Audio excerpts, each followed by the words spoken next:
Pope Leo can make the Vatican a political force once again? Can is the operable word here. Can I punt and say maybe? I'll say yes. I'll say he can. Okay. I say he can do that. That was sort of a softer no. You seem a little worried. Okay, so I need to caveat this with, I am not Catholic. I'm Eastern Orthodox, and we regard the Pope as the Bishop of Rome. He's the first among equals, but he's not supposed to have the same temporal power that Catholics regard him as. So I'm coming at this from what some may perceive to be extremely biased. But I'm not grounding my answer in theology. I'm going to ground it in history. Okay. So the Pope wound up gaining much of its political power, much of the office's political power for territorial reasons, but also the existence of the Holy Roman Empire. For centuries throughout the Middle Ages, there was a debate: is the Pope supreme over the Holy Roman Emperor or vice versa? Because the Holy Roman Emperor is crowned by the Pope. The Pope remained extremely powerful, probably reached the peak of his political power at the same time that he was criticized for the most amount of corruption, right? So right before the Reformation, when you have Pope Alexander VI consolidate control of the papal states, so that would be what we think of as most of Italy, that sets the precedent for what would become the Reformation, because you have a lot of corruption at the time. Martin Luther has his theses, and then from there you have a bunch of breakaway, and at the same time during the Renaissance, a lot of nationalization.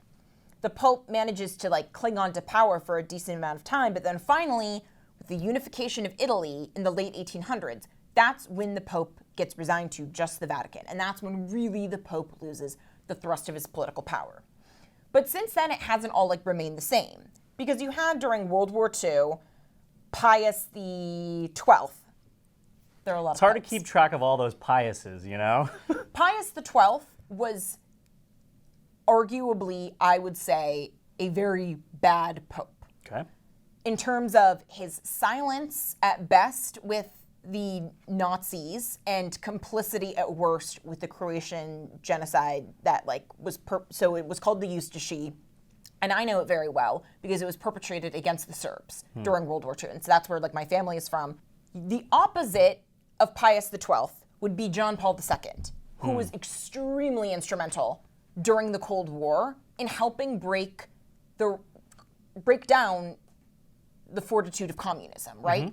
But more than exercising temporal power, he did not focus on what he could actually do, but rather on what he could say. So I think it calls into question, where is a pope's strength and scale? So Pius the 12th's defenders will always say, he remained silent, that way behind the scenes he could be a political actor. That meant that he lost all of his moral authority, and in my opinion, this is clearly where I'm very orthodox, I care more about the moral authority of a religious leader than their temporal power. Because as a president isn't necessarily a moral authority, nor do they have to be, because they only have however many millions of citizens.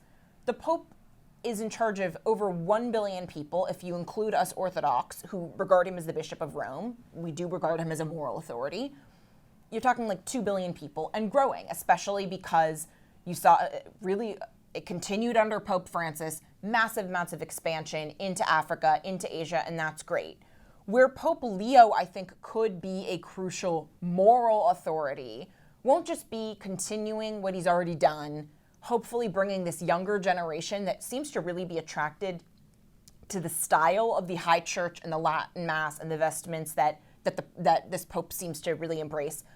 I would also hope the religious crackdown in China that Francis was very bad about, right? Francis was just I'd rather just get my foot in the door in China and let there be way more domestic dissent of my adherents.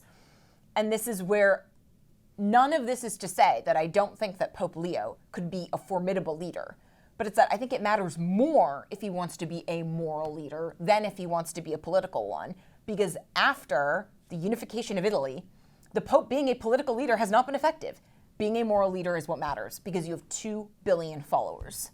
That was illuminating. I appreciate the history lesson because the background I'm pulling from doesn't go nearly back that long. I'm going to restrict myself to this millennium, to be quite honest. And look, I think Pope Leo has an opportunity here. I don't think he will necessarily become a political scion on the global scale, like we talked about those pre-unification popes were. But I do think, specifically in this moment in American politics, he has a real chance to move the Republican Party on one specific issue, and I think it's immigration. I'm glad you brought up the attractiveness of the Catholic Church to a lot of these young conservative voters because of the vestments and because of the tradition. Pope Leo, from everything that I can gather, is significantly more traditional when it comes to administering the Mass in Latin and wearing the proper garb and all that than Pope Francis was. Let's be honest, coming from Chicago too, you have to imagine people are probably going to pay more attention to him than Francis, who was from Argentina, or John Paul, who was from Germany, I want to say, right? And before that, you had a string of 500 consecutive popes who were from Italy. Fun facts. Bellissima. No, but seriously, I think the fact that, again, I didn't do a thorough review of all of Pope Leo's past statements over the weekend. I did see that he loved the White Sox in 2005 and was at the World Series. Again, I think this could help him relate to American audiences. Bob from the South Side. But the only comment that we've seen surfaced is him, sort of tut-tutting J.D. Vance on Twitter. He has weighed in on this one issue. And I think much in the same way that we sort of drown out Democrats with Trump derangement syndrome, crying that the sky is falling every time Donald Trump gets out of bed, Pope Francis lost a little bit of that moral authority with Americans when he was when he weighed in on virtually every facet of American politics. It's really early, but again, just this convergence of factors, quite literally the fact that he's American, obviously, loves baseball, the relationship with the largest growing subset of the Republican Party in relation to the Catholic Church. There is a bridge that there is a divide that he can bridge.